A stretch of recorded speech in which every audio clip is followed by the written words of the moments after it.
Existe um meio termo entre o que o Rafael Colombo contou aqui na Paulista no fim de semana, dois grupos opostos se provocando com acusações entre invadir uma festa com um tema político contrário à sua posição e a não discussão. Quer dizer, eu simplesmente abro mão, abdico de mostrar qual é a minha posição.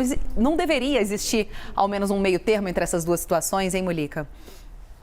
Olha, não é questão, talvez nem seja um meio termo, mas a consciência de que todos somos brasileiros, todos somos cidadãos brasileiros, todos pagamos impostos, né? A gente paga imposto ao comprar qualquer coisa, né? Não é só no imposto de renda. Quando a gente vai na rua comprar alguma coisa, tem um imposto embutido ali. Então, todos temos o direito de influenciar nas decisões do país.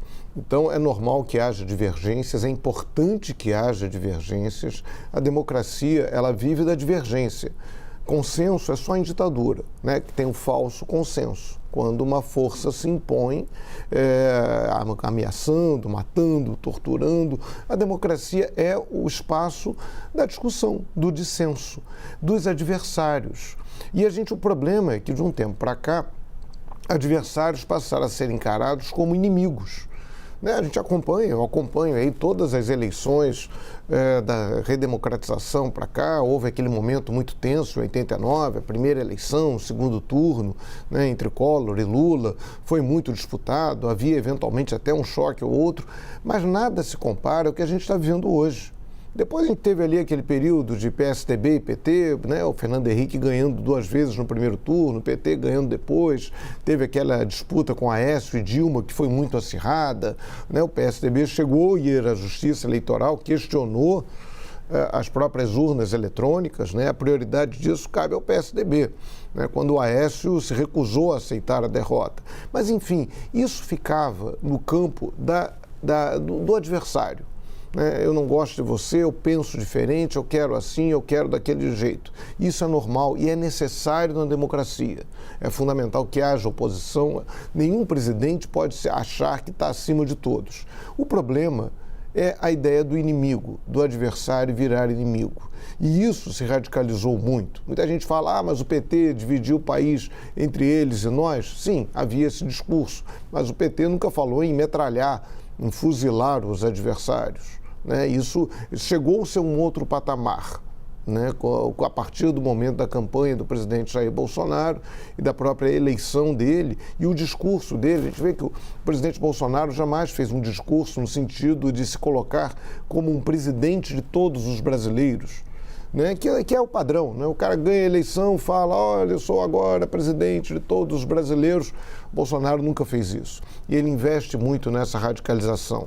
A responsabilidade única é dele? Não é única, mas é muito forte. E agora a gente vive esse momento, né? A questão de grupos de zap de família, eu não participo de nenhum deles. Eu não estou em nenhum grupo de zap de família, ainda mais sendo jornalista, né? Ainda mais falando de política. Se essa pesquisa aí do Datafolha fosse feita com jornalistas, ia ser índice de 100, muito mais de 100% de ameaça, xingamento, bronca, é um horror. Então, assim, o que a gente pode esperar desse processo eleitoral, independentemente do vencedor da eleição, é que a gente tenha um período de tranquilidade, de convivência. A gente, nesta campanha eleitoral, aceitar que o outro é também um cidadão brasileiro, ele tem direito a voto. Ele tem o direito de se manifestar, ele tem o direito de escolher seu candidato a presidente da República e a democracia só existe com os contrários.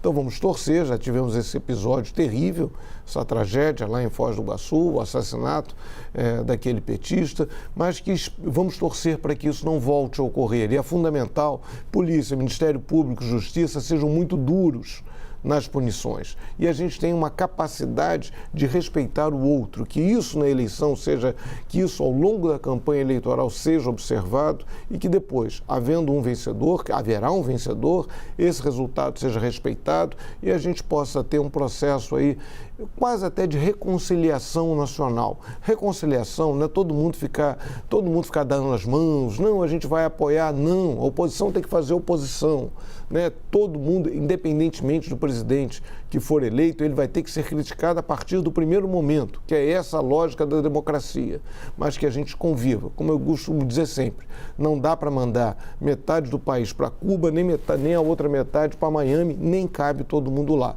Temos que conviver e nos aceitarmos e respeitar as opiniões divergentes. É com vocês.